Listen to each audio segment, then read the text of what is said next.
Hey everyone, so a small addition to the last trail video, and what we have here is a simple pop simulation, and I have a little bit of an upwards movement for the points and a lot of chaos from a curl noise, and both comes from a pop force. That should be relatively easy for you to do. It doesn't look like much because what's missing right now is a trail node to add trails to this, and we turn it to polygons to actually get something, and now it's still a bit short, so let's increase the trail length and maybe to 50 or something, and what you can see is we get a face, and that's because the close rows is turned on by default. So let's turn it off and we actually get curves.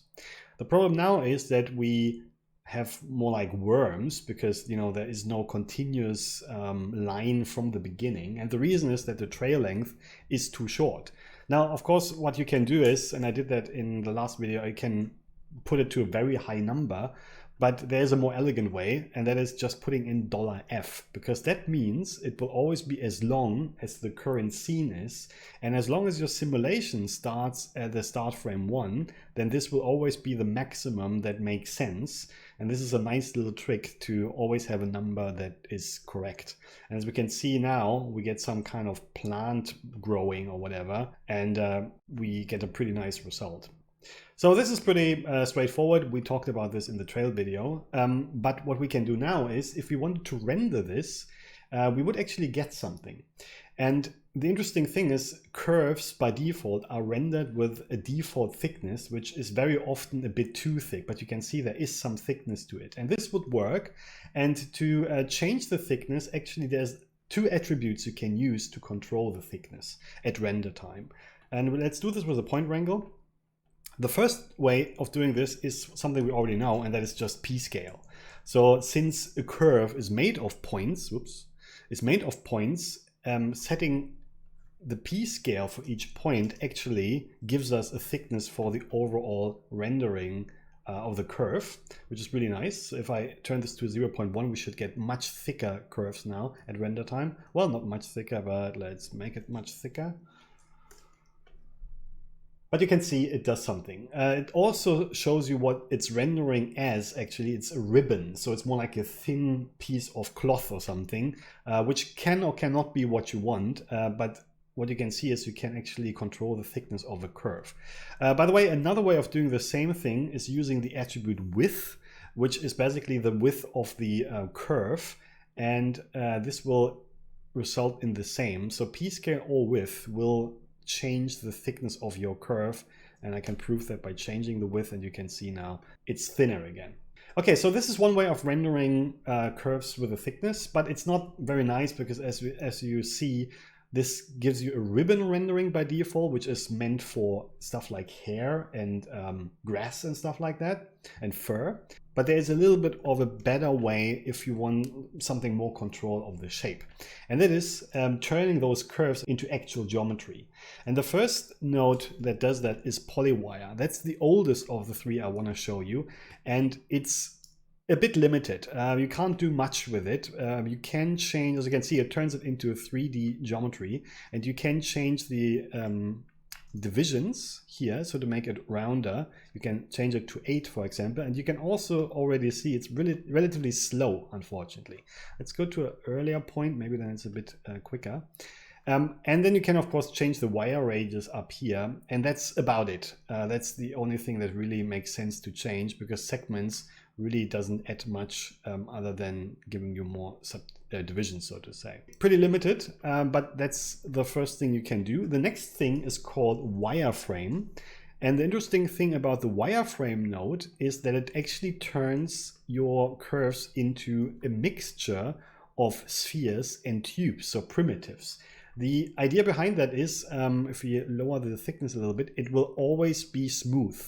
If you look closely, you can see it's made of spheres and tubes, and when you render this, you would see that it will always get a little bit of a roundness to it, and actually a perfect roundness, because spheres and tubes are kind of perfectly round at render time, and that's the idea behind it. And here you can see that there are no facets or anything, and can be very interesting also when things come together. Let's compare kind of the inside here with a polywire.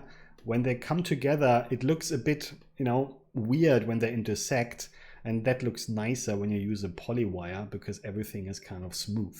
But keep in mind, it's not classical polygons, but it's based on primitives or a mathematical shape definition. And the third one is actually the latest one and the one I would generally recommend, and that is Sweep. Sweep is the newest of all of them, and it comes with a lot of functions. So that's the cool thing about the node. It has a lot of cool things built in that the others two don't have. And the first thing is it breaks. It doesn't do anything because you need to first define the surface shape. And you can here choose between a round one, so a round tube where you can change the columns, just like in the polywire. You can, of course, change the radius. And by default, it's open. You can also change it to square. So then in case you want that, you can explicitly change it to a square shape. And you can even add a second input as your profile, which I'm not going to do here, but this allows you to create, you know, all kinds of shapes. Let's stick with round for now. By the way, it always also can do ribbon if that's what you want. So a lot of options here. Let's stick with round. One small note, the sweep node interprets some attributes that come into the node from the curves, and that very often is when you have normals that the result of the sweep node looks really crap. And my tip is when you have something like this, again, usually it's the normal, but sometimes it's other things too, just delete all the attributes that come from the curves on the points, because then you can kind of be sure that there's nothing interfering with your sweep node. And what's interesting is you can next close this off under end caps with a single polygon, and then it looks like a polywire. But you can also do a grid. And the interesting thing about this is that it allows you to, you know, then round it up, which is really cool that you can do that, and also, you know, change the sharpness of it. So pretty cool that you can do that. And what's really cool, in my opinion, is the next one, the scale, because you can now scale this along its length. And this looks like that if you, the first part is the beginning, the end part is the end of the curve. And if you change it like this, you can see what it does. You can actually change the width along the curve. And especially when this thing is growing, let's change it to something like this, it looks really like something is growing here, which is really cool, like roots or something. And this is why I really like this node, because it allows you to turn those curves into really interesting shapes.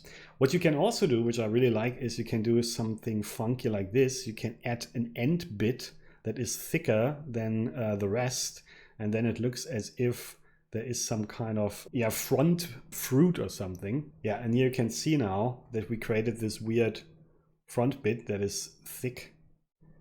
And then especially when this is growing, it looks really cool, because you can really feel like this is something from outer space that is, you know, traveling through the air or growing.